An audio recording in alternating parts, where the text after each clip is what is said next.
Good morning बच्चों इस समय जो हमारा चैप्टर चल रहा है वो चैप्टर चल रहा है ग्रेविटेशन का। और आज का वीडियो मेरा ग्रेविटेशन का 12वां वीडियो है। और आज के वीडियो में मैं आपको बताऊंगा सैटेलाइट की बेंडिंग एनर्जी के बारे में और टाइम पीरियड के बारे में। बच्चों मेरे को चैनल मेरी बेटी ने बना करके दिया है जिसका नाम इसने रखा हुआ है मेरे पिताश्री की पाठशाला। और इस पाठशाला में मैंने जो है पढ़ाना स्टार्ट किया था फिजिक्स से और अब मैंने मैथ भी स्टार्ट कर दिया है। तो बच्चों ज्यादा बातें ना करते हुए मैं टॉपिक स्टार्ट करता हूं। तो आज मेरे यूट्यूब चैनल मेरे पिताश्री की पाठशाला पे मेरे पापा आपको बाइंडिंग एनर्जी टाइम पीरियड के बारे में बताएंगे। तो मैं पीछे आती हूँ, मेरे पापा आपको पढ़ाएंगे। बच्चों आज का वीडियो मेरा ग्रेविटेशन का 12वां वीडियो है। और आज के वीडियो में मैं आपको बताऊंगा एक मूविंग सैटेलाइट की टोटल एनर्जी के बारे में और बाइंडिंग एनर्जी के बारे में। इसके साथ मैं आपको बताऊंगा time period of revolution of A satellite के बारे में। ठीक है बच्चों, इससे पहले मैं आपको 2 वीडियो सैटेलाइट के बारे में बनाकर दे चुका हूं जिसमें मैंने आपको एस्केप वेलोसिटी और ऑर्बिटल वेलोसिटी के बारे में इंफॉर्मेशन दी थी और उसका कंसेप्ट बताया था, उसके सवाल भी लगाए थे। तो बच्चों देखिए, escape velocity, orbital velocity, binding energy और जो है हमारा टाइम पीरियड, ये सब एक दूसरे से रिलेटेड है। पढ़ा एक एक करके जाता है लेकिन जब सवाल आते हैं एग्जामिनेशन में तो सारा कंसेप्ट हमारा एक साथ अप्लाई होता है। ठीक है बच्चों, तो चलिए स्टार्ट करते हैं कंसेप्ट जो है एनर्जी के बारे में। बच्चों तो देखिए क्या होता है, हमारे पास जब एक स्टेबलिश सिस्टम होता है तो उसकी कोई ना कोई एनर्जी जरूर होती है, ये बात आप जानते हो। ठीक है, ये बात जानते हैं। अब देखिए हमारा जो सैटेलाइट होता है वो जो है अर्थ के चारों तरफ 2 पाथ पे रिवॉल्यूशन करता है। 2 पाथ पे रिवॉल्यूशन करता है। एक तो होता है हमारा सर्कुलर पाथ, इस तरीके से ये सर्कुलर पाथ है, एग्जैक्ट सर्कल है ना, सर्कुलर पाथ मान के चलिए। ये हमारी है अर्थ, ठीक है, ये हमारी अर्थ है और अर्थ के चारों तरफ एक हमारा जो है सैटेलाइट जिसका मास m है वो रिवॉल्व कर रहा है r रेडियस के ऑर्बिट में। दूसरा मोशन होता है बच्चों हमारा होता है ऑप्टिकल पाथ पे, ठीक है, electrical path, sorry optical path है इलेक्ट्रिकल पाथ पे, ठीक है, जिसके एक फोकस पे हमारा जो है अर्थ है और वो यहां पर इस तरीके से रिवॉल्व कर रहा है। इसकी भी बच्चों कुछ एनर्जी होती है और इसकी भी एनर्जी होती है, ठीक है। और दोनों पे हमारे जो है आईआईटी में और नीट पे क्वेश्चन आ चुके हैं। ठीक है, तो पहले मैं आपसे इसकी एनर्जी के बारे में बात करता हूं, फिर लास्ट में इसकी एनर्जी के ऊपर आऊंगा। ठीक है बच्चों, तो देखिए हमारे पास जो है अर्थ है जिसका मास है हमारा me, रेडियस है re, ठीक है, इस तरीके से देखिए इसका रेडियस हो गया re। और अर्थ के सरफेस से h हाइट पे हमारा एक जो है सैटेलाइट है वो रिवॉल्व कर रहा है जिसकी ऑर्बिटल वेलोसिटी है बच्चों vo, इस तरीके से जिसकी ऑर्बिटल वेलोसिटी है vo। यहां पर समझ लीजिए कि small r equal to re plus h ये हमारा होता है। ठीक, ये इतनी इंफॉर्मेशन हमको यहां पर गिवन है। अब देखिए मूविंग ऑब्जेक्ट के पास हमारे पास जो है अधिक से अधिक 2 तरीके की एनर्जी होती है। एनर्जी और भी हो सकती है लेकिन हम यहाँ पर 2 ही तरह की एनर्जी को कंसीडर करेंगे और वही एनर्जी इसके पास है। सबसे पहले तो एक होती है हमारी काइनेटिक एनर्जी, ठीक है, काइनेटिक एनर्जी। और काइनेटिक एनर्जी किसी भी सिस्टम की होती है पॉजिटिव। ये बात मैं आपको अपने वर्क पावर एनर्जी के चैप्टर में भी बता चुका हूं कि किसी भी मूविंग ऑब्जेक्ट की जो हमारी काइनेटिक एनर्जी होती है वो पॉजिटिव होती है, लेकिन पोटेंशियल एनर्जी हमारी जो है वो यहां पर होती है निगेटिव। ठीक है, पोटेंशियल एनर्जी पॉजिटिव निगेटिव भी हो सकती है लेकिन यहां पर जो है हमारी जो है पोटेंशियल एनर्जी हमारी निगेटिव है। ठीक है, अब देखिए टोटल एनर्जी यदि हम कंसीडर करें एक मूविंग सैटेलाइट की तो वो बच्चों होती है हमारी kinetic energy plus potential energy, ये हमारी जो होती है इसकी टोटल एनर्जी। ठीक है, ये हमारी होती है इसकी टोटल एनर्जी और इसी से हम जो है total energy of A satellite निकालेंगे रिवॉल्विंग अराउंड द सन। ठीक है बच्चों, तो सबसे पहले हम देखते हैं कि हमारी काइनेटिक एनर्जी और पोटेंशियल एनर्जी का एक्सप्रेशन क्या है और उसी से जो है हम कंसीडर करेंगे total energy of A satellite, total energy of A satellite. तो देखिए बच्चों हमारे पास एक सैटेलाइट है जो कि vo ऑर्बिटल वेलोसिटी से हमारे पास घूम रहा है। तो देखिए vo इक्वल टू क्या होगा, वो हो जाएगा gme अपॉन r, इस तरीके से हो जाएगा gme अपॉन r, क्योंकि यहां से जो डिस्टेंस है सैटेलाइट की वो है हमारी r और r equal to re plus h है। ठीक है। अब देखिए काइनेटिक एनर्जी ऑफ सैटेलाइट क्या होगा, वो होगा 1/2 mv0 स्क्वायर, जहां m है मास ऑफ सैटेलाइट, जहां पे m है हमारा मास ऑफ सैटेलाइट। तो देखिए क्या हो जाएगा, ये हो जाएगा 1/2 m √GME divided by r का होल स्क्वायर। इस तरीके से इसको जब सॉल्व करेंगे बच्चों तो हमारे पास आएगा GME m/2r। ये हो गया हमारा kinetic energy of a moving satellite. Kinetic energy of a moving satellite, ये देखिए पॉजिटिव आई है, ठीक है। अब देखिए इसके बाद आता है हमारा पोटेंशियल एनर्जी। तो बच्चों देखिए पोटेंशियल एनर्जी हमारी क्या है और किस इक्वेशन से निकलेगी। तो देखिए पोटेंशियल एनर्जी हमारी, पोटेंशियल एनर्जी इक्वल टू होगा -GMEm/r, ठीक है, -GMEm/r। पोटेंशियल एनर्जी के वीडियो में मैं इसका आपको पूरा कंसेप्ट बता चुका हूं। r डिस्टेंस पे ये है, m मास का अर्थ है, सॉरी m जो है अर्थ का जो है मास है, और जो है स्मॉल m इसका जो है मास है, ठीक। अब देखिए हम निकालते हैं टोटल एनर्जी। टोटल एनर्जी, तो बच्चों टोटल एनर्जी है kinetic energy plus potential energy, ठीक है। हम इसको यहां रखेंगे तो काइनेटिक एनर्जी हमारी है GMEm/2r, और ये हमारा है -GMEm/r। इस तरीके से ये हमारा आया एक्सप्रेशन। जब हम बच्चों इसको सॉल्व करेंगे तो हमारी जो टोटल एनर्जी आ जाएगी वो आएगी -GMEm/2r, ठीक है। ये बच्चों आ गई हमारी total energy of a moving satellite revolving in the radius r from the centre of अर्थ। ये हमारे पास फाइनल एक्सप्रेशन आया टोटल एनर्जी ऑफ सैटेलाइट का, ठीक है। टोटल एनर्जी ऑफ सैटेलाइट का, इसको जरा हम ऊपर लिखते हैं और फिर उसके बाद जो है हम इसकी करते हैं एनालिसिस, ठीक। इसको हम कायदे से लिखते हैं और फिर हम जो है इसकी एनालिसिस करते हैं। बच्चों देखिए इसमें निगेटिव पॉजिटिव का बहुत बड़ा रोल है, निगेटिव पॉजिटिव का बहुत बड़ा रोल है, इसको आप देख लीजिए, ठीक। तो देखिए क्या हुआ, हमारी जो आई काइनेटिक एनर्जी, काइनेटिक एनर्जी आई वो आई बच्चों GMEm/2r, यही हमारी काइनेटिक एनर्जी। और पोटेंशियल एनर्जी जो आई वो आई हमारी GMEm/r,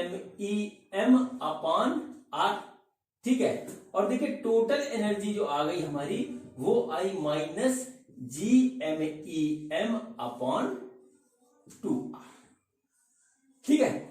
ये हमारे पास हो गया। अब इसको जरा ध्यान से देखिए, इसको जरा ध्यान से देखिए, टोटल एनर्जी आई है हमारी निगेटिव, ठीक है। ये हमारा एक्सप्रेशन आया है निगेटिव, ठीक है। तो बच्चों हम आपको एक बात बता दें, जब किसी सिस्टम की टोटल एनर्जी निगेटिव होती है तो सिस्टम हमारा बाउंड होता है, एक स्टेब्लिश होता है, ठीक है। उस सिस्टम हमारा बाउंड होता है। अब देखिए ये जो है हमारी जो है सैटेलाइट जो है इस ऑर्बिट में रिवॉल्व कर रही है, इस ऑर्बिट में रिवॉल्व कर रही है, और इसकी जो एनर्जी है वो है निगेटिव, यानी कि हमारी जो है सैटेलाइट अर्थ से बाउंड है, ठीक है, अर्थ से बाउंड है। और वो सिर्फ इसीलिए बाउंड है क्योंकि इसकी टोटल एनर्जी निगेटिव होती है। ये प्रॉपर्टी होती है, एनर्जी का कंसेप्ट होता है कि जब किसी सिस्टम की टोटल एनर्जी निगेटिव होती है तो सिस्टम हमारा बाउंड हो जाता है, ठीक है। अब देखिए क्या हुआ कि अगर हम इसको इतनी ही एनर्जी और दे दें, ठीक है, इसकी इतनी ही एनर्जी और दे दें तो क्या हो जाएगा, हमारा टोटल एनर्जी हो जाएगी 0, ठीक है। सपोज करिए इसमें हमने क्या किया, इसमें हमने एक एनर्जी लिया, कितना एनर्जी, GMEm/2r, इतनी एनर्जी हमने इसको सप्लाई कर दी, ठीक है। इतनी एनर्जी सप्लाई कर दी तो हमारी हो जाएगी टोटल एनर्जी 0, और एनर्जी 0 ही होते हुए ये सिस्टम हमारा फ्री हो जाएगा, ठीक है। एनर्जी 0 होते ही ये सिस्टम हमारा फ्री हो जाएगा, और क्या होगा, यहां से ये स्केप कर जाएगा, यहां से चला जाएगा, ठीक है। तो उस कंडीशन में क्या हो जाएगा, सिस्टम हो जाएगा फ्री, ठीक है, सिस्टम हो जाएगा फ्री, क्योंकि जिस एनर्जी के थ्रू बाइंड था उतनी एनर्जी इसको मिल गई और ये निकल गया।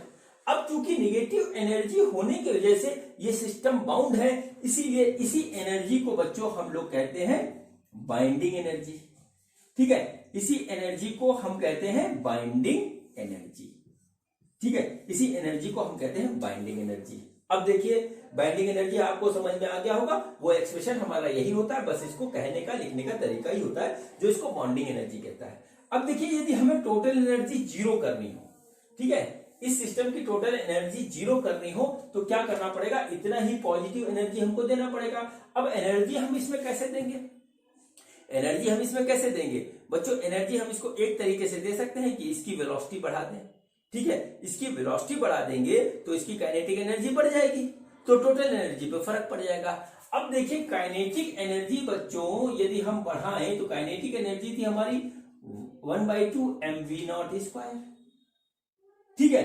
अब देखिए हमने एक पढ़ रखी थी एस्केप वेलोसिटी, वो थी हमारी 2gme/r का अंडर रूट, ये था हमारे पास, आपको याद होगा अच्छी तरीके से। अगर हम इसकी वेलोसिटी ऑर्बिट की एस्केप वेलोसिटी के बराबर कर दें तो बच्चों देखिए हमारी एनर्जी कितनी हो जाएगी, ये हो जाएगी हमारी 2gme/r, 2 से 2 कट गया, देखिए हमारे पास जो टोटल एनर्जी आ गई वो आ गई gmem/r काइनेटिक एनर्जी, ठीक है। अब देखिए ये और ये बराबर हो गया पोटेंशियल एनर्जी और ये बराबर हो गया। इस कंडीशन में यदि हम टोटल एनर्जी निकालेंगे बच्चों तो देखिए क्या आ जाएगा, -gmem/r,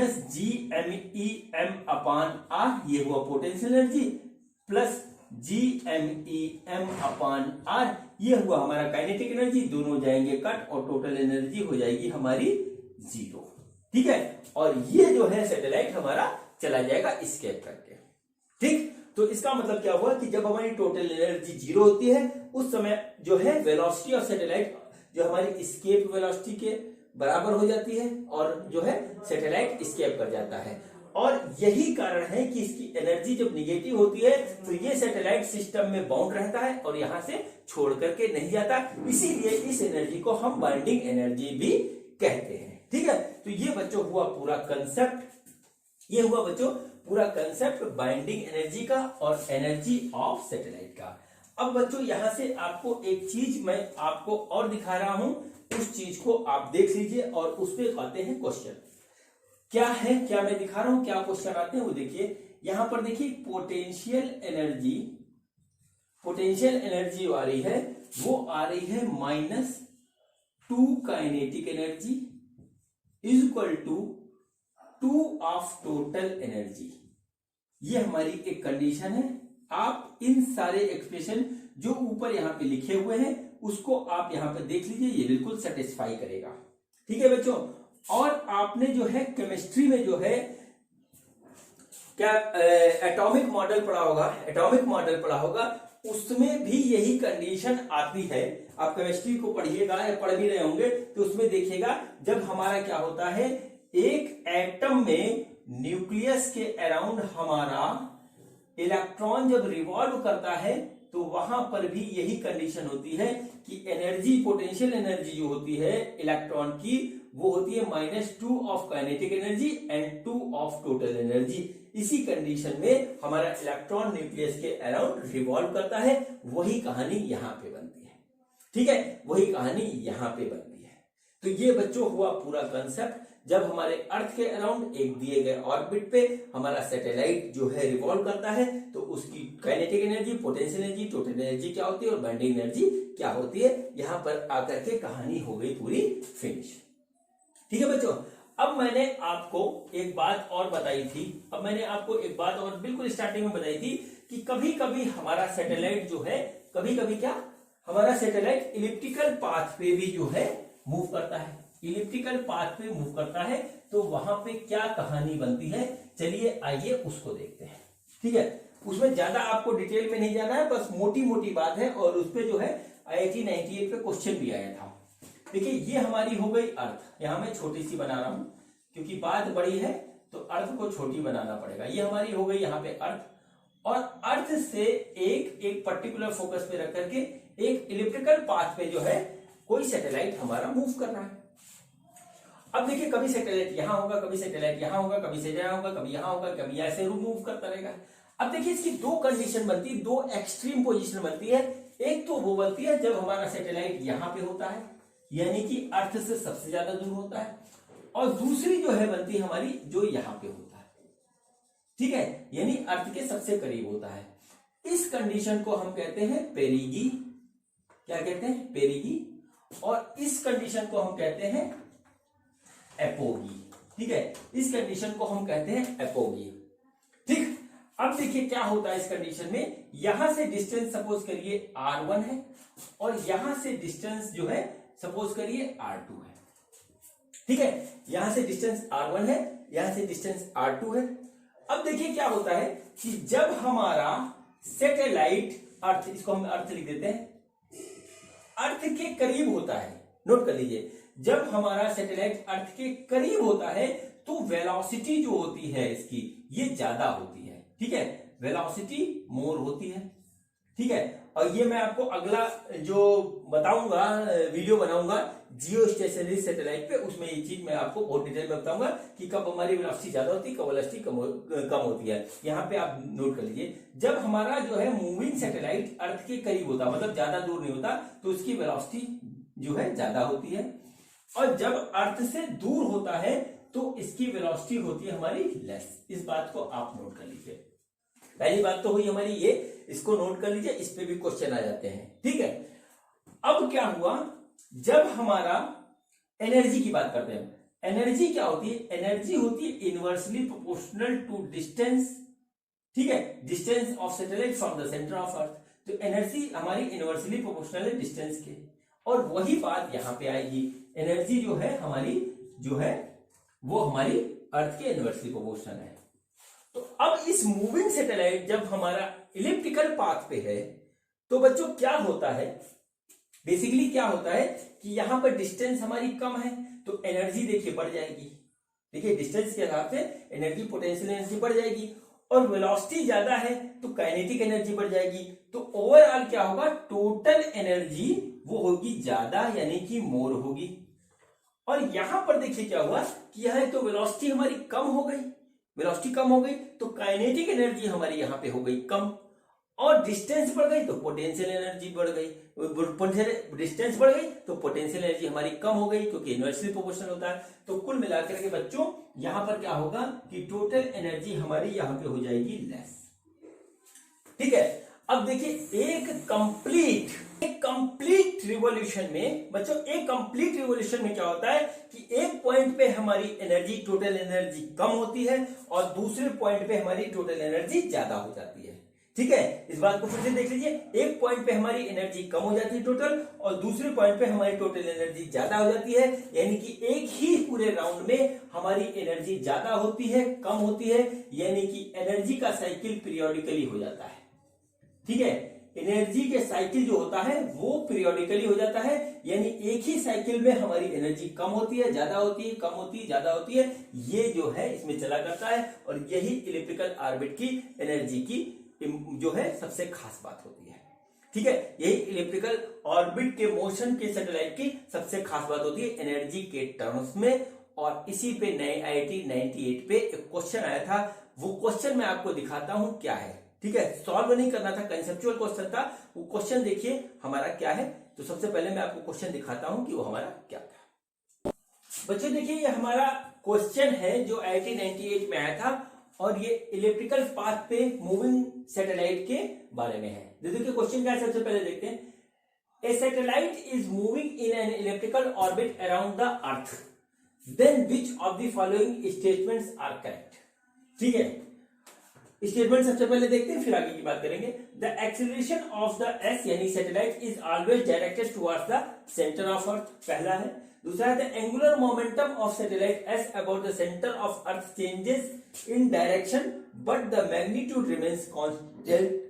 तीसरा है हमारा the total mechanical energy of S varies periodically with time. और चौथा है the linear momentum of S remains constant in magnitude. ये हमारे पास 4 ऑप्शन है, इसमें से हमें ये बताना है कि कौन सा सही है।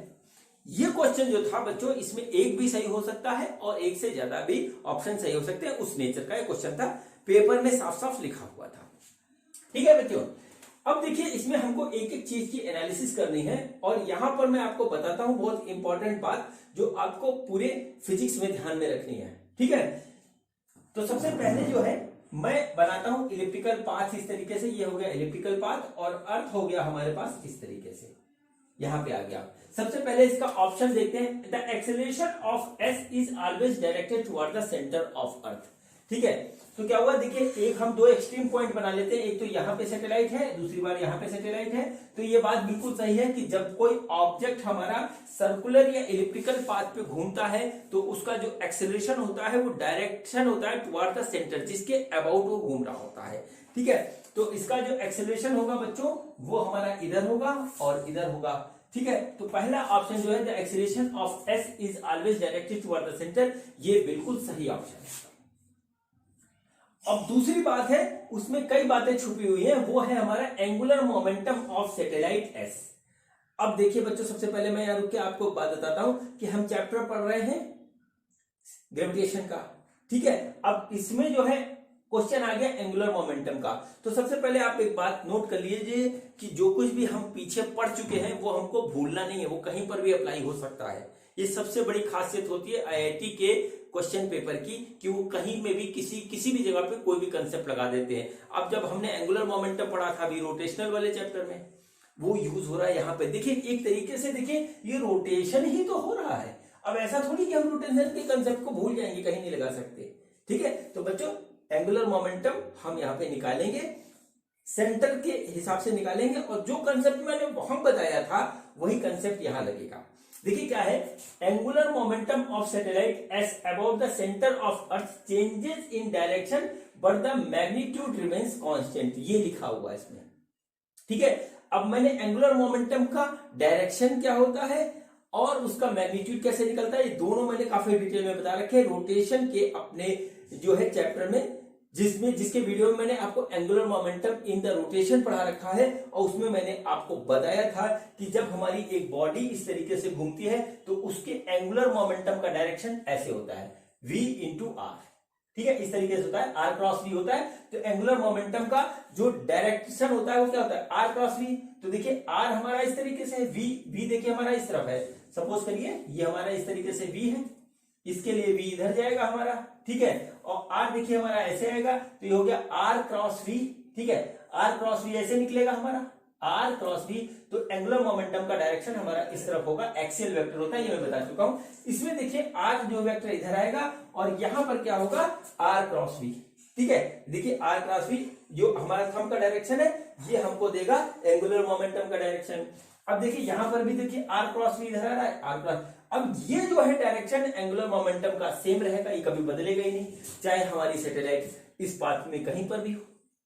ठीक है, अब आया देखिए क्वेश्चन में लिखा हुआ है the angular momentum of satellite S about the centre of earth changes in direction, ये लिखा हुआ changes in direction but the magnitude remains constant. देखिए दोनों ही बात यहाँ गलत है। एक तो इसका डायरेक्शन नहीं चेंज हो रहा है, देखिए जब ये यहाँ था तो इसका डायरेक्शन इधर था, जब ये इधर आया तो इसका डायरेक्शन इधर, दोनों ही केस में हमारा डायरेक्शन चेंज नहीं हुआ, तो हमारी ये बात गलत हो गई कि चेंजेस इन डायरेक्शन।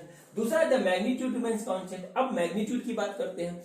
अभी मैंने आपको थोड़ी देर पहले बताया है कि जब हमारी जो है सैटेलाइट इस पोजीशन पे होगी यानी अर्थ के करीब होगी तो हमारी वेलोसिटी होगी मोर, और जब यहाँ जो है हमारी जो है सैटेलाइट अर्थ से दूर होगी तो वेलोसिटी होगी हमारी लेस।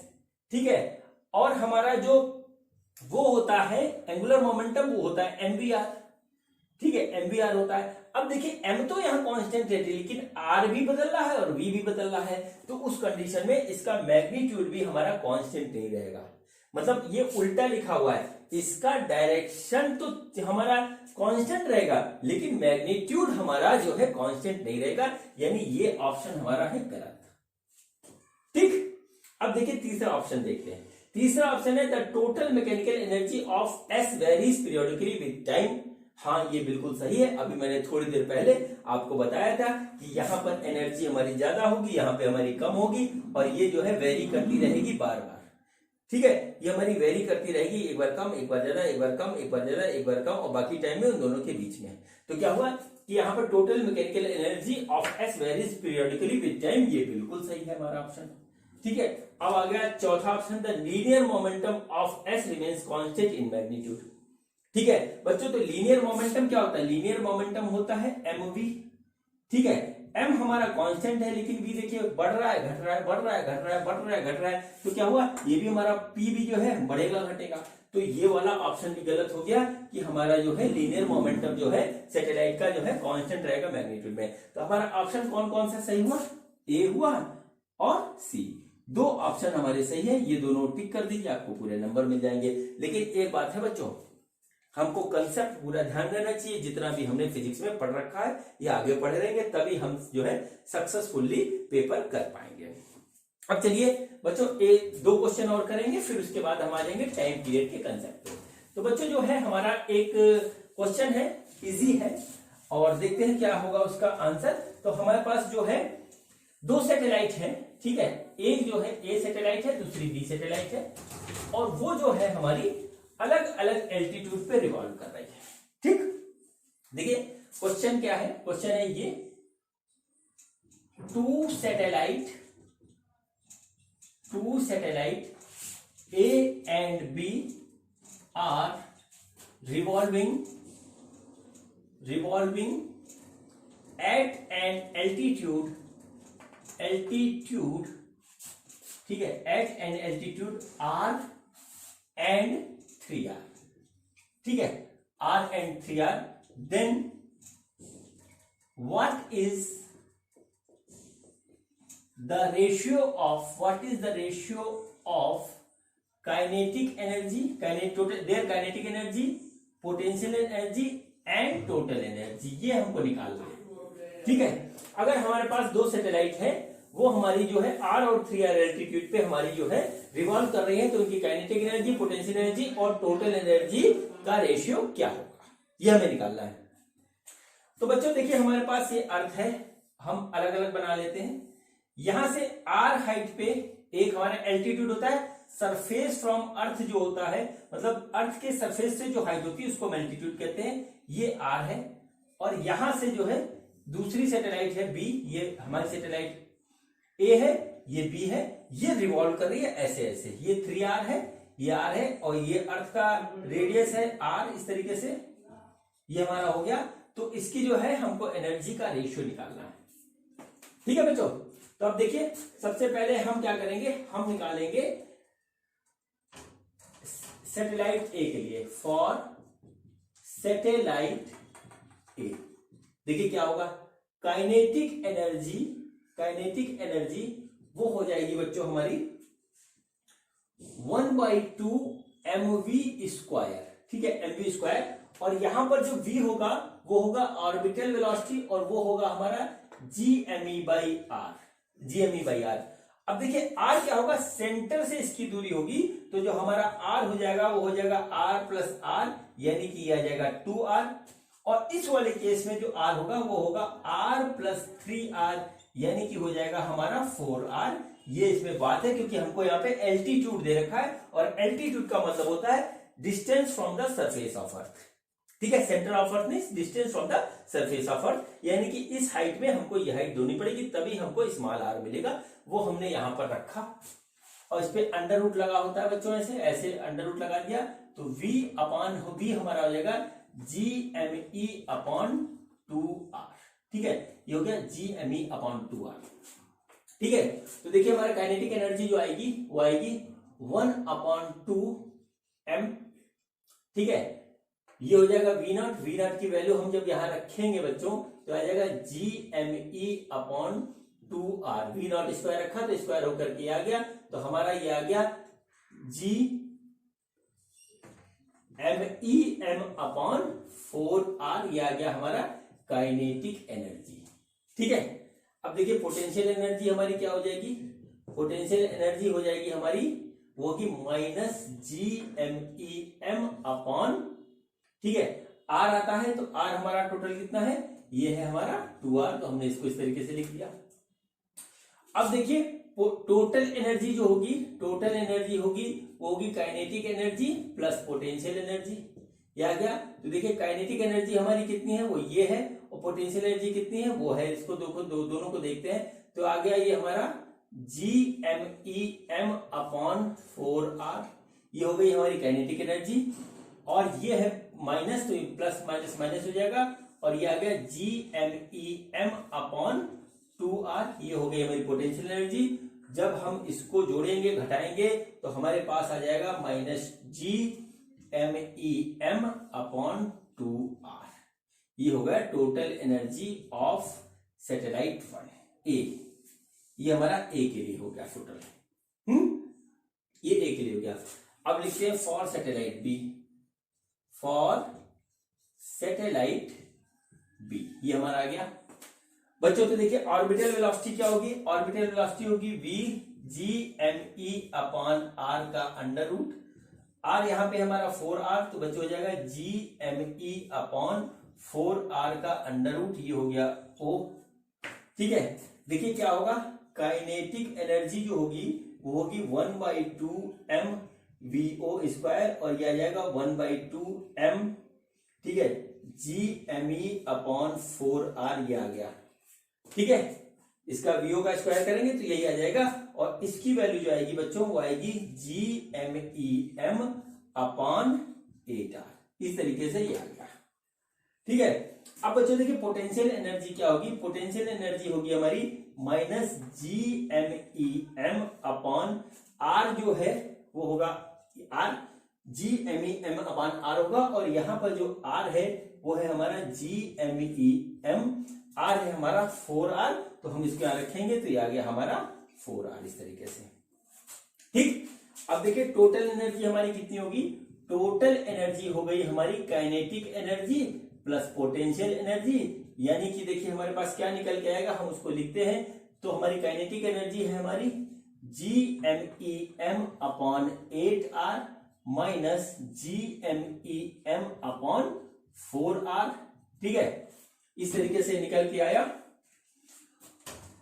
और जब हम इसको सॉल्व करेंगे बच्चों तो हमारे पास जो आएगा एक्सप्रेशन, फाइनली जो एक्सप्रेशन आएगा वो आएगा हमारे पास, इसमें से हमने एलसीएम ले लिया, वो हो गया 8r।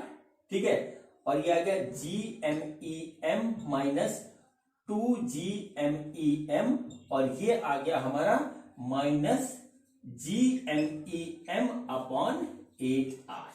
GMEM अपॉन 8r ये आ गया बच्चों। यहां मैं थोड़ा गलत कर दिया, इसको सही कर दे रहा हूं। ये हमारा यहां पे आएगा 4r। ठीक है, इसका एलसीएम लेंगे तो ये आ जाएगा -GMEM अपॉन 4r ये आएगा हमारा। ठीक है, तो देखिए क्या हुआ, ये हमारी सारे काइनेटिक एनर्जी हुई सैटेलाइट ए के लिए, ये हुई सैटेलाइट बी के लिए। हमको क्या निकालना है? हमको निकालना है इसका, क्या निकालना है? इसका रेशियो, एनर्जीज का रेशियो निकालना है। तो बच्चों देखिए अब हम रेशियो निकालते हैं।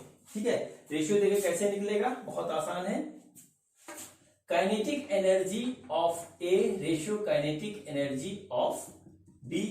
तो देखिए काइनेटिक एनर्जी हमारी कितनी है, वो है ये हमारी GMEM upon 4r divided by kinetic energy इसकी कितनी है, GMEM अपॉन 8r ये आया। तो बच्चों इसका रेशियो आ जाएगा 2:1। अब देखिए potential energy of A divided by potential energy of B. तो देखिए पोटेंशियल एनर्जी क्या है, GMEM अपॉन यहां पर कितना है 2r। ठीक है, और ये हमारा आ रहा है, इसका पोटेंशियल एनर्जी जो आ रही है हमारी वो आ रही है माइनस GMEM अपॉन 4r और इसका भी रेशियो आया हमारा 2:1। ठीक है, अब देखिए total energy, total energy of A divided by total energy of B. तो टोटल एनर्जी हमारी आ रही है माइनस GMEM अपॉन 4r और ये आ रहा है माइनस GMEM अपॉन 8r और इसका भी जो रेशियो आएगा वो आया 2:1। यही बच्चों होगा इसका आंसर। ठीक है, यही बच्चों होगा इसका आंसर। बच्चों एनर्जी के क्वेश्चन ज्यादा कठिन नहीं होते, लेकिन इसमें जो कंसेप्चुअल क्वेश्चन होते हैं उसमें हमको सोचना पड़ता है।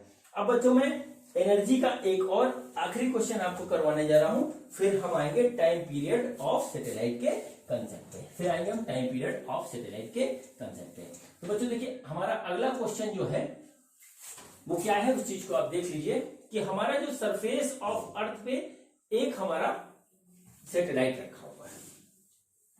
ठीक है, सरफेस ऑफ अर्थ पे एक सैटेलाइट रखा हुआ है और हम उसको एक एनर्जी देते हैं, ठीक है, हम उसको एक एनर्जी देते हैं, तो वो हमारा चला जाता है 7R के एल्टीट्यूड पे, ठीक है। किस एल्टीट्यूड पे चला जाता है? 7R के। देखिए क्वेश्चन देखिए, बड़ा प्यारा क्वेश्चन है, इस पे IIT में भी आ चुका है, सेम कंसेप्ट पे क्वेश्चन IIT में आ चुका है। वहां फिगर अलग थी, यहां मैं फिगर अलग कर रहा हूं, बस इतना अंतर है। ये हमारी अर्थ है, इसका रेडियस है कि बच्चों RE या R ले लीजिए, हटाइए R कर लेते हैं, और मास है हमारा M, ठीक है। इसके सरफेस पे जो है हमने जो है एक जो है सैटेलाइट यहां पे इस तरीके से रख रखा है, ठीक है। फिर हम इसको जो है एनर्जी देते हैं, ठीक है, हम इसको एनर्जी देते हैं जिससे ये हमारा जो है ऊपर जाता है और फिर उसके बाद जो है रिवॉल्व करने लगता है, और ये जो है रिवॉल्व करता है जाकर के at the altitude of 7R, ठीक है। इस पे जाकर के ये ऐसे ऐसे रिवॉल्व करने लगता है। कुल मिलाकर आप ये समझ लीजिए, ठीक है। तो हमारा ये पूछा है कि हम जो इसको एनर्जी देंगे वो कितनी एनर्जी देंगे कि वो सरफेस से 7R की डिस्टेंस पे जाकर के एक ऑर्बिट में जाकर के रिवॉल्व करने लगता है। ये है क्वेश्चन, ठीक है, ये है क्वेश्चन। क्वेश्चन फिर से समझ लीजिए कि हमारे पास अर्थ है, अर्थ का मास M, रेडियस R है, उसके सरफेस पे एक हमारा जो है M मास का सैटेलाइट रखा है, इसको हम एनर्जी देते हैं जिससे ऊपर जाता है और जो है एक ऑर्बिट में रिवॉल्व करता है। वो ऑर्बिट अर्थ के सरफेस से 7R की डिस्टेंस पे है, ठीक है, 7R की डिस्टेंस पे है। तो हमको ये बताना है कि जो हमने इसको एनर्जी दी वो कितनी दी कि ये 7R के एल्टीट्यूड पे जाकर के एक ऑर्बिट में रिवॉल्व करने लगा। ये पूरा क्वेश्चन है बच्चों, ठीक है। अब देखिए यहां पे क्या होगा, कैसे करेंगे इस क्वेश्चन को। देखिए यहां पर ये रखा हुआ है, तो इसके पास एक एनर्जी है इस समय, और वो एनर्जी है बच्चों हमारे पास ग्रेविटेशनल पोटेंशियल एनर्जी। फिर हम इसको एनर्जी देते हैं और ये एनर्जी से ऊपर जाके रिवॉल्व करने लगता है। तो यहाँ की एनर्जी और यहाँ की एनर्जी में एक डिफरेंस आ जाएगा, और वो डिफरेंस उतना ही होगा जितना एनर्जी हमने इसको दी, ठीक है। तो हमें बेसिकली करना क्या है, हमको करना है कि यहाँ की एनर्जी निकालनी है और यहाँ की एनर्जी निकालनी है, फिर दोनों का डिफरेंस निकाल देना है, वही इसका आंसर होगा, ठीक है। क्योंकि जब हमने इसको एनर्जी दी तो उस एनर्जी से चला गया, और वो सारी की सारी एनर्जी यहाँ पे स्टोर रहेगी और उसी से वो जो है रिवॉल्व करेगा। तो हमको सिर्फ और सिर्फ क्या करना है, दोनों ही स्टेज पे निकालनी है एनर्जी, ठीक है। तो सबसे पहले देखिए यहां पे नोट कर लीजिए, the energy of satellite eight the surface of अर्थ, ये हमारा जो है सबसे पहले निकालना है। तो यहां पर सिर्फ हमारी ग्रेविटेशनल पोटेंशियल एनर्जी होगी, और बच्चों वो होगी हमारी माइनस GMEM अपॉन R, जहां R अर्थ का रेडियस है, ठीक है। अब जब ये चला गया, कहां चला गया, 7R के एल्टीट्यूड पे, तो देखिए हमारी एनर्जी क्या होगी, the energy of satellite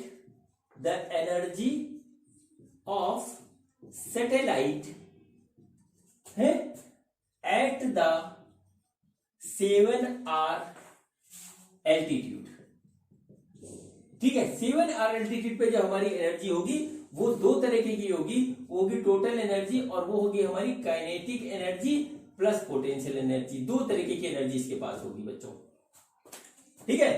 kinetic और पोटेंशियल एनर्जी दो होगी। तो बच्चों सबसे पहले हम निकालते हैं काइनेटिक एनर्जी, ठीक है। काइनेटिक एनर्जी होगी 1/2 mv0 स्क्वायर। यहाँ पे v0 होगी हमारी ऑर्बिटल वेलोसिटी और वो होगी हमारी gm divided by 8R। 8R क्या होगी, 7R ये और ये और जुड़ गया तो हो गया 8R। ये हम यहाँ पे इस तरीके से लिख देते हैं। तो बच्चों ये हमारी आ गई kinetic energy 1/2 mgm upon 8R, इस तरीके से आ गई। तो काइनेटिक एनर्जी आ गई हमारी gmm अपॉन 16R, ये आ गई हमारी काइनेटिक एनर्जी, है ना। अब देखिए पोटेंशियल एनर्जी हमारी क्या होगी, पोटेंशियल एनर्जी होगी वो होगी माइनस GMM अपॉन 8R, ये हो गई हमारी पोटेंशियल एनर्जी। तो टोटल एनर्जी जो बच्चों हो गई हमारी सैटेलाइट की वो हो गई हमारी kinetic energy plus potential energy. तो काइनेटिक एनर्जी हमारी है GMM upon 16R minus GM/8R, इस तरीके से ये आ गया। ठीक है, ओवरऑल जो आएगा इसको जब सॉल्व करेंगे तो आ जाएगा -GM/16R। ये हमारी हो गई total energy of satellite, total energy of satellite at the altitude of 7R। ठीक है, ये हमारा इस तरीके से यहां पे निकल के आ गया। अब देखिए हमको क्या निकालना है, एनर्जी गिवन टू दिस। तो एनर्जी गिवन टू दिस क्या होगा, ठीक है, एनर्जी सप्लाइड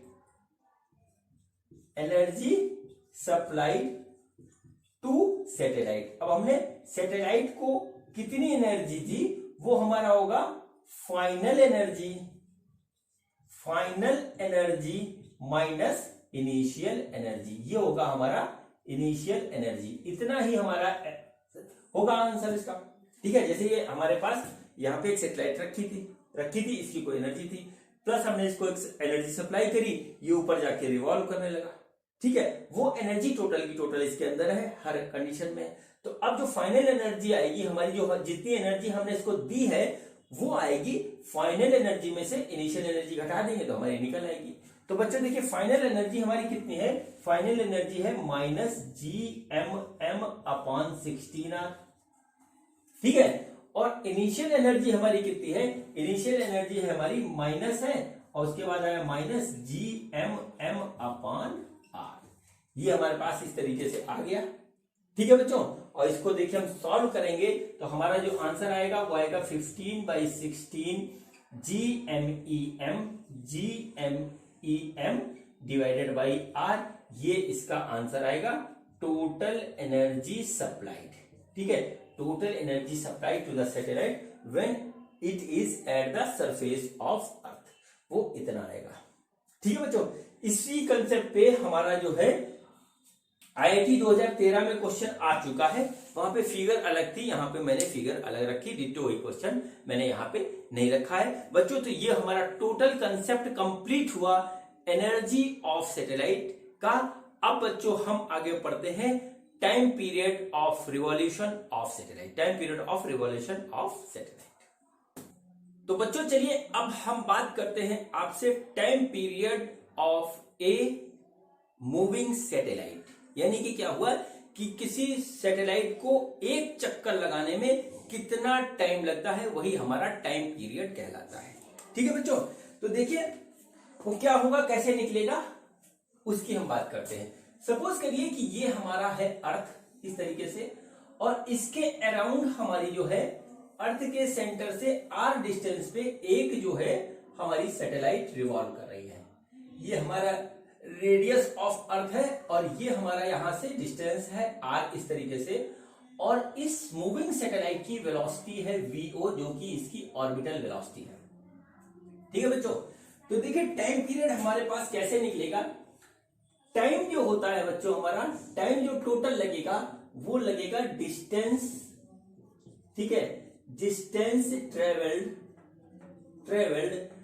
अपॉन वेलोसिटी या स्पीड, कुछ भी लिख लें यहाँ पे। ठीक है, स्पीड लिख लेते हैं। चलिए, distance travel upon speed of motion, ये हमारा हो गया। ठीक है, स्पीड ऑफ सैटेलाइट यहां पर ये आ गया इस तरीके से। अब देखिए यहां से डिस्टेंस ट्रेवल क्या होगा, ये पाथ हमारा सर्कुलर है, यानी कि एक चक्कर में हमारा जो डिस्टेंस ट्रेवल होगा वो होगा हमारा 2πr, और स्पीड जो होगी वो होगी बच्चों वेलोसिटी का मैग्नीट्यूड यानी कि v0। ठीक है, वेलोसिटी का मैग्नीट्यूड यानी कि v0, इसको हमने यहाँ पे इस तरीके से लिख दिया। यही हमारा जो है होगा टाइम ऑफ ए रिवोल्यूशन, एक चक्कर लगाने में जो टाइम होगा वो यही हमारा होगा। ठीक है, अब बच्चों देखिए 2πr हमको पता है और हम v0 जानते हैं, तो v0 है ऑर्बिटल वेलोसिटी, वो होती है हमारी gm/r का अंडर रूट, उसको हम उठा करके यहां रख देते हैं। तो देखिए क्या हुआ, 2πr डिवाइडेड बाई gm/r का अंडर रूट इस तरीके से। ठीक है, तो देखिए यहाँ पे क्या आ जाएगा, ये आ जाएगा 2π/√gm। हम इसको सॉल्व कर रहे हैं बच्चों। ठीक है, और ये आ गया r इंटू ये अंडर रूट r ऊपर पहुंच जाएगा तो r√r, ये आ गया टाइम पीरियड को हमने t से डिनोट किया। ठीक है, अब देखिए यहाँ पे क्या होगा, इसको सॉल्व करेंगे बच्चों तो ये आ जाएगा हमारा 2 pi divided by root G M, और ये हो जाएगा r की पावर 3/2। ये आ गया। इस तरीके से हमने इसको यहाँ पे हमने इसे रख दिया। अब बच्चों हम क्या करते हैं, इसका स्क्वायर कर देते हैं। तो स्क्वायर करने पे क्या आएगा, वो आ जाएगा हमारा T square is equal to 4 pi square divided by G M into R cube. ठीक है, ये हमारे पास एक एक्सप्रेशन हमको फाइंड आउट हुआ टाइम पीरियड के स्क्वायर का, जो कि इस तरीके से है। बच्चों अगर हम इस फैक्टर को देखें, ये हमारा जो है ये वाला फैक्टर है, तो इसमें सारे कांस्टेंट हैं। देखिए 4 constant, pi square constant, G constant and mass of earth constant. तो हमारा कुल मिलाकर के एक्सप्रेशन ये इस तरीके से बनेगा, T square is equal to K R cube. यानी कि हम इस तरीके से कह सकते हैं कि T square is directly proportional to R cube. ये हमारे पास आ गया एक्सप्रेशन बच्चों। अब बच्चों इसके बाद वाला वीडियो जो है हमारा, वो है केपलर लॉ वाला। केपलर लॉ का एक वीडियो बनेगा, सबसे आखिरी वीडियो जो होगा, Kepler law of planetary motion. उनका जो एक रूल है कि टाइम पीरियड ऑफ रिवॉल्यूशन का स्क्वायर जो होता है, वो होता है distance from the centre of the earth. ठीक है, किसी भी सैटेलाइट का उसके क्यूब के बराबर होता है। यानी कि T square is directly proportional to हमारा आर क्यूब होता है। ठीक है, ऐसा उनका लॉ है केपलर साहब का, वो यहीं से जेनरेट हुआ था। ठीक है, वो यहीं से जनरेट हुआ था और ये बिल्कुल सही है। और ये बात बच्चों सर्कुलर ऑर्बिट में भी आती है और इलिप्टिकल ऑर्बिट में भी आती है। ये Kepler's law of planetary motion में मैं आपको इलिप्टिकल ऑर्बिट में भी ये चीज प्रूव करके दिखाऊंगा। ठीक है बच्चों, तो ये हमारा हो गया यहाँ पर कंडीशन कि टाइम पीरियड का जो एक्सप्रेशन इस तरीके से यहाँ पर आता है। इस चीज को आप नोट कर लीजिए। और इस पे फिर अब हम बात करते हैं एक स्पेशल कंडीशन की बात करते हैं और फिर बताएंगे कि उसमें क्या होता है। ठीक है बच्चों, अब देखिए ये हमने जो है यहां से जो आर लिया है सेंटर ऑफ अर्थ से, ये काफी दूर लिया है, कंसिडरेबल डिस्टेंस है यहाँ पे। ठीक है, अब बच्चों मान लीजिए कि हमारी कोई सैटेलाइट है, वो अर्थ के वेरी क्लोज जो है मूव कर रही है। ठीक है, वेरी क्लोज। ठीक है, ठीक उस कंडीशन में बच्चों क्या होता है, आर को हम लगभग बराबर ले लेते हैं रेडियस ऑफ अर्थ के। अब यहां पर एक बात आपको समझने वाली है, उस चीज को देखिएगा। ठीक है बच्चों, देखिए रेडियस ऑफ अर्थ हो गया हमारे पास आर, जिसकी वैल्यू होती है 6400 किलोमीटर, इस तरीके से होती है। ठीक है, अब मान लीजिए इससे जो है 100 किलोमीटर ऊपर, 50 किलोमीटर ऊपर, 100 किलोमीटर ऊपर, 150 किलोमीटर, 200 किलोमीटर ऊपर तक यदि कोई हमारी सैटेलाइट रिवॉल्व कर रही होती है, तो उसको हम नियर द अर्थ सरफेस मानते हैं। ठीक है, 200 किलोमीटर तक की डिस्टेंस को हम इतना ही मान के चलते हैं, क्योंकि मान लीजिए अगर इसमें 50 जोड़े तो 6450 हो जाएगा, 100 जोड़े तो 6500 हो जाएगा, और ये हमारा हो जाएगा लगभग जाकर 6600 तक जाएगा। अब कुल मिलाकर के देखिए कि यदि हमारा रेडियस जो है 6600 किलोमीटर आएगा, तो जो कुछ भी हम कैलकुलेशन करेंगे उसके अमाउंट पे ज्यादा फर्क नहीं पड़ेगा। फाइनल जो रिजल्ट आएगा उस पे हमारा ज्यादा फर्क नहीं पड़ेगा। इसलिए ये एजम्पशन हम मांग के चलते हैं कि अगर हमारे पास 200 किलोमीटर अर्थ के सरफेस से 200 किलोमीटर दूर तक हमारी कोई सैटेलाइट रिवॉल्व करती है, तो उसको जो है हम अर्थ की रेडियस के बराबर मान लेते हैं। ये एजम्पशन है हमारा। ठीक है, उस कंडीशन में देखिए बच्चों क्या हो जाएगा, उस कंडीशन में जो हमारा आएगा वो कुछ इस तरीके से आएगा, T is equal to 2 pi R upon V naught. ठीक है, और V नॉट की जो वैल्यू आएगी वो आएगी GM अपॉन R का अंडर रूट, इस तरीके से आ जाएगा। ठीक है, और ये आ जाएगा हमारा 2 pi R divided by GM upon R का अंडर रूट, इस तरीके से आ गया। ठीक है, तो देखिए यहां पर क्या आ जाएगा, यहां पर आ जाएगा हमारा 2 पाई R की power 3/2 divided by under root GM। ठीक, ये आ जाएगा हमारा टाइम पीरियड का एक्सप्रेशन। अब बच्चों इसको हम दूसरे रूप में लिखेंगे एक नए फॉर्म में, वो देखिए क्या होगा हमारा। हमने जो है पढ़ा था G is equal to GM बटे R स्क्वायर, यानी कि GM हमारा हो गया GR स्क्वायर। तो इस जीएम की जगह हम ये रख देंगे, ठीक है। देखिए इस जीएम की जगह हम ये रख देंगे, तो ये हमारा आ जाएगा 2 पाई r की power 3/2 divided by GR square का अंडर रूट, इस टाइप से आ गया। और ये हमारा आ जाएगा time period of revolution of satellite close to the earth, ये हमारा इस तरीके से आ गया। अब बच्चों इसको जब हम सॉल्व करेंगे तो सॉल्व करने के बाद जो हमारा एक्सप्रेशन आएगा वो आएगा कुछ इस तरीके से टाइम पीरियड का, ठीक है। टाइम पीरियड का ये एक्सप्रेशन हमारे पास इस तरीके से आएगा, जहां पर होगा time period of a revolution of satellite around the earth very close to the earth surface, वो हमारा इतना आएगा। और बच्चों ये एक्सप्रेशन जो है मैंने आपको जब रोटेशन ऑफ अर्थ बताया था, जिसमें मैंने आपको बताया था कि जो है variation in G due to the rotation of earth, वहां पर भी ये सेम एक्सप्रेशन मैंने आपको प्रूफ करके दिखाया था, ठीक है। अब बच्चों देखिए क्या होता है, जब हम यहाँ रेडियस ऑफ अर्थ की वैल्यू रखेंगे और जब हम यहाँ पर रखेंगे क्या कहते हैं जी की वैल्यू, तो हमारा जो टाइम पीरियड की जो वैल्यू आएगी वो लगभग आएगी 84.5 मिनट्स, इतनी हमारी आएगी। यानी लगभग 1 घंटा 24 मिनट के करीब जो है ये आता है, ठीक है। इसका मतलब क्या होता है कि हमारा जो कोई भी सैटेलाइट है वो नियर द अर्थ सरफेस हमारा रिवॉल्व कर रही है, तो उसका जो टाइम पीरियड है वो लगभग 1.5 घंटे करके बताया, यानी 1.5 घंटे में वो जो है अर्थ के सरफेस का एक चक्कर पूरा लगा लेती है। इस तरीके से आप इस बात को समझ लीजिए।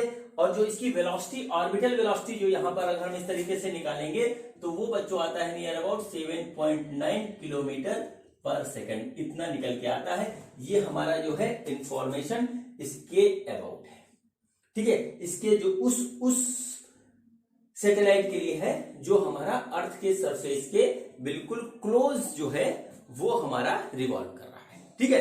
अर्थ के सरफेस के बिल्कुल क्लोज हमारा रिवॉल्व कर रहा है। बस टाइम पीरियड ऑफ सैटेलाइट में इससे ज्यादा कुछ नहीं है। इसका हम डिफरेंट कंडीशन में यूज करेंगे जब हमारा जो है कंडीशन हमको क्वेश्चंस में दे रखी होगी या कोई कंसेप्चुअल क्वेश्चन इसके अंदर बनेगा, ठीक है बच्चों। तो बच्चों ये मेरा वीडियो था आज का एनर्जी ऑफ सैटेलाइट पे और जो है टाइम पीरियड ऑफ सैटेलाइट पे। ये मेरा वीडियो आज का यहीं पे मैं रोक रहा हूं और अगले वीडियो में मैं आपसे मिलूंगा concept of Jio stationery satellite पे। उसके बाद एक वीडियो और बनेगा Kepler's law of planetary motion का। तो मिलते हैं अगले वीडियो में, तब तक के लिए नमस्कार, धन्यवाद।